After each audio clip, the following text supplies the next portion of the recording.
नमस्कार। इस वीडियो में आपका स्वागत है। आज हम न्यूमेरिकल्स के माध्यम से किस प्रकार से दिए गए पदार्थ का मूलानुपाती सूत्र एवं आणविक सूत्र ज्ञात किया जाता है न्यूमेरिकल्स के माध्यम से जानेंगे। तो आज का हमारा प्रश्न इस प्रकार से है। एक कार्बनिक यौगिक में कार्बन 52.15%, हाइड्रोजन 13.05% एवं ऑक्सीजन 34.8% है। इस यौगिक का वाष्प घनत्व 23 है। यौगिक का मूलानुपाती सूत्र एवं आणविक सूत्र की गणना कीजिए। तो हमारा प्रश्न इस प्रकार से मूलानुपाती सूत्र ज्ञात करना है एवं आणविक सूत्र ज्ञात करना है। तो पहले हम मूलानुपाती सूत्र की गणना करेंगे। तो यहाँ पर हम लिख सकते हैं हल।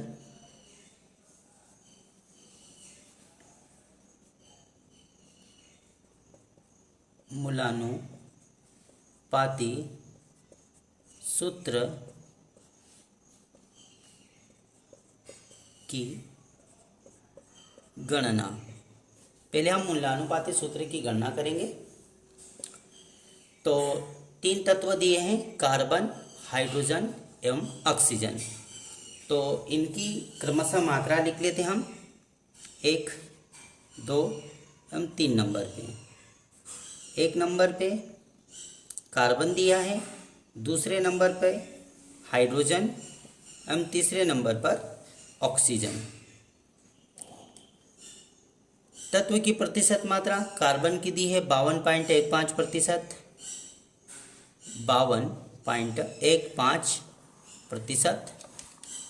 इसी प्रकार से हाइड्रोजन की प्रतिशत मात्रा 13.05% और ऑक्सीजन की प्रतिशत मात्रा 34.8% दी है। तत्व का द्रव्यमान, कार्बन का द्रव्यमान होता है 12,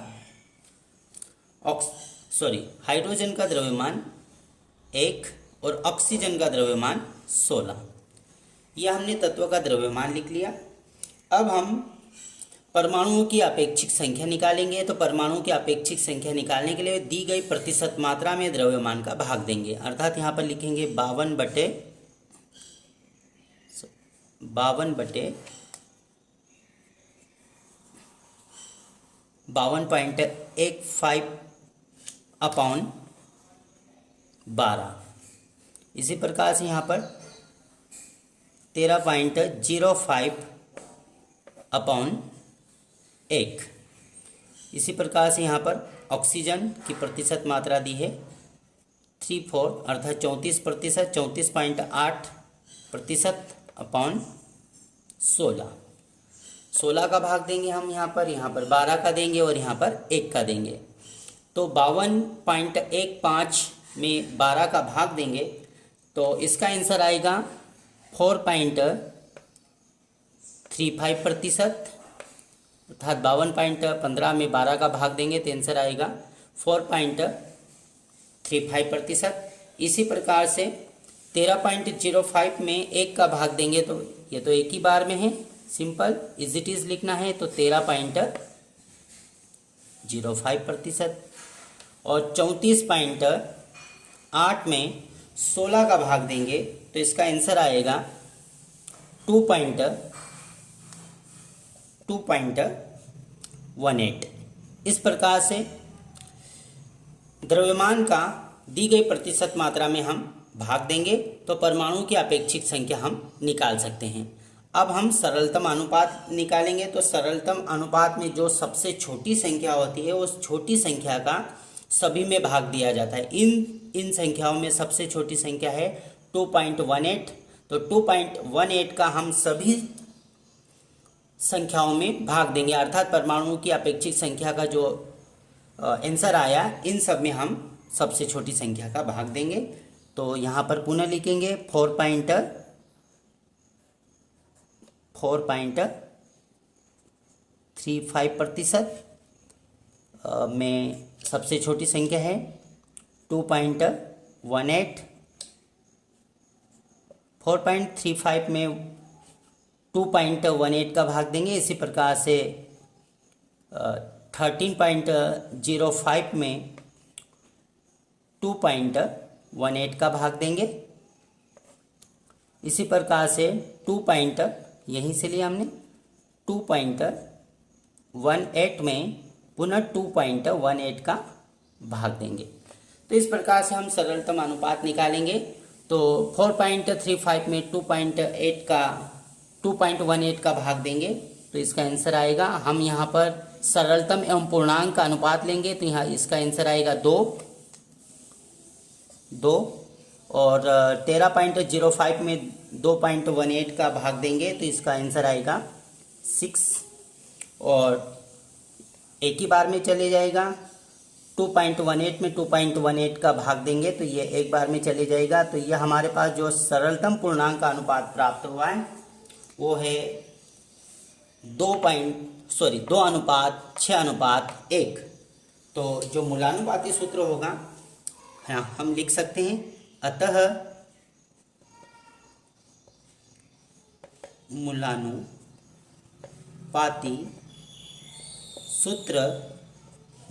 सूत्र क्या होगा? कार्बन 2 आए तो हम यहाँ पर लिख सकते हैं C2, हाइड्रोजन 6 आए तो यहाँ पर लिख सकते हैं हम H6 और ऑक्सीजन 1 आया। तो मूलानुपाती सूत्र इस प्रकार से प्राप्त हुआ C2H6O। अब हम आणविक सूत्र की गणना करेंगे। तो यहाँ पर हम लिख सकते हैं आणविक सूत्र की गणना करना। आणविक सूत्र की गणना करना। आणविक सूत्र की गणना करेंगे तो सबसे पहले हम जो मूलानुपाती सूत्र आया है इस मूलानुपाती सूत्र का द्रव्यमान लिखेंगे। तो हम लिखेंगे यहाँ पर मूलानुपाती सूत्र द्रव्यमान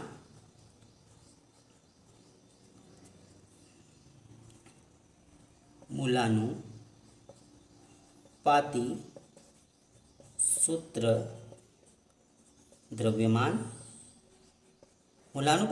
द्रव्यमान कार्बन 2 है तो हम यहाँ पर डायरेक्ट लिख सकते हैं। एक कार्बन का द्रव्यमान 12 तो 12 गुणित 2 तो यहाँ पर हो जाएंगे 24। हम डायरेक्ट लिख रहे हैं तो 24 प्लस हाइड्रोजन 6 है, एक हाइड्रोजन का द्रव्यमान 1 तो 6 हम डायरेक्ट लिख रहे हैं यहाँ पर 6 हाइड्रोजन है तो 6 हाइड्रोजन का द्रव्यमान 6 प्लस ऑक्सीजन का द्रव्यमान होता है 16। यहाँ पर एक ऑक्सीजन है तो हम यहाँ पर लिख सकते हैं डायरेक्ट 16। इस प्रकार से तो योग करेंगे। योग करने के पश्चात मूलानुपाती सूत्र का जो द्रव्यमान आएगा वो हो जाएगा 46। इनको योग करेंगे तो योग आएगा 46। मूलानुपाती सूत्र द्रव्यमान हमारे पास 46 आया। अब हम अणुसूत्र द्रव्यमान निकालेंगे। तो अणुसूत्र द्रव्यमान का सूत्र इस प्रकार से, आणविक सूत्र द्रव्यमान। तो आणविक सूत्र द्रव्यमान बराबर होता है वाष्प घनत्व इंटू 2। तो लिख सकते हैं हम यहाँ पर वाष्प घनत्व इंटू 2। सवाल में वाष्प घनत्व दिया है हमारे पास 23। तो वाष्प घनत्व हम यहाँ पर रखेंगे 23 गुणित 2 तो ये हो जाएगा 46। हमारे पास अणुसूत्र द्रव्यमान आया 46 और मूलानुपाती सूत्र द्रव्यमान भी आया 46। अब यहाँ पर हम n निकालेंगे। तो यहाँ पर मैं लिख रहा हूँ, जगहों की थोड़ी आवश्यकता है। n बराबर अणुसूत्र और मूलानुपाती सूत्र। तो आणविक सूत्र अपॉन मूलानुपाती सूत्र, अर्थात आणविक सूत्र में मूलानुपाती सूत्र का भाग देने पर n का मान निकल सकता है। तो हम यहाँ पर लिखेंगे आणविक सूत्र अपॉन मूलानुपाती सूत्र। मूलानुपाती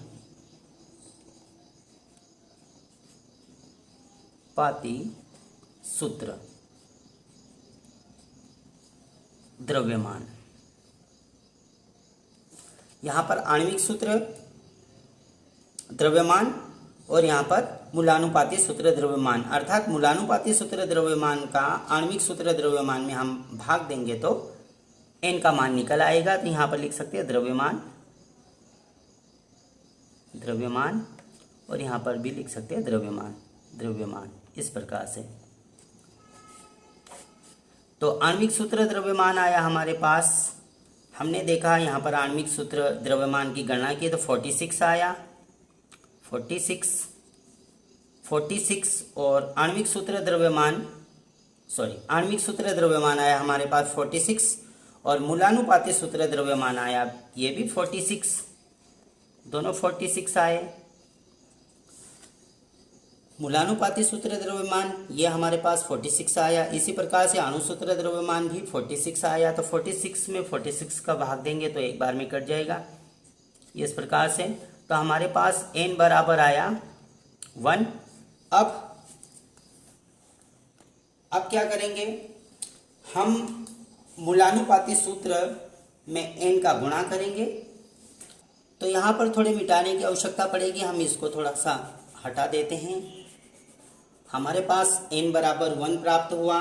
अब हमें अणुसूत्र लिखना है तो आणविक सूत्र के लिए सूत्र होता है आणविक सूत्र बराबर मूलानुपाती सूत्र। मूलानुपाती सूत्र में n का गुणा करते हैं, जो भी n आता है इंटू n। आणविक सूत्र ज्ञात करने के लिए, अणु सूत्र निकालने के लिए मूलानुपाती सूत्र में n का गुणा करते हैं। n कुछ भी हो सकता है, हमारे सवाल में n बराबर 1 आया तो यहाँ पर मूलानुपाती सूत्र और अणु सूत्र एक ही होगा। तो हमारा मूलानुपाती सूत्र है C2H6O। इसमें हम n बराबर 1 आया तो 1 का गुणा करेंगे तो वही आएगा, परंतु हम यहाँ पर लिख लेते बस समझने के आधार पर। तो 1 का गुणा करेंगे तो मूलानुपाती सूत्र और अणु सूत्र एक ही रहेंगे। तो यहाँ पर हम लिख सकते हैं C2H6O। आणविक सूत्र और मूलानुपाती सूत्र समान आएंगे क्योंकि यहाँ पर हमारे पास n का मान आया है 1। तो आज हमने अणु सूत्र एवं मूलानुपाती सूत्र दोनों किस प्रकार से ज्ञात किए जाते हैं इसके बारे में जाना। धन्यवाद।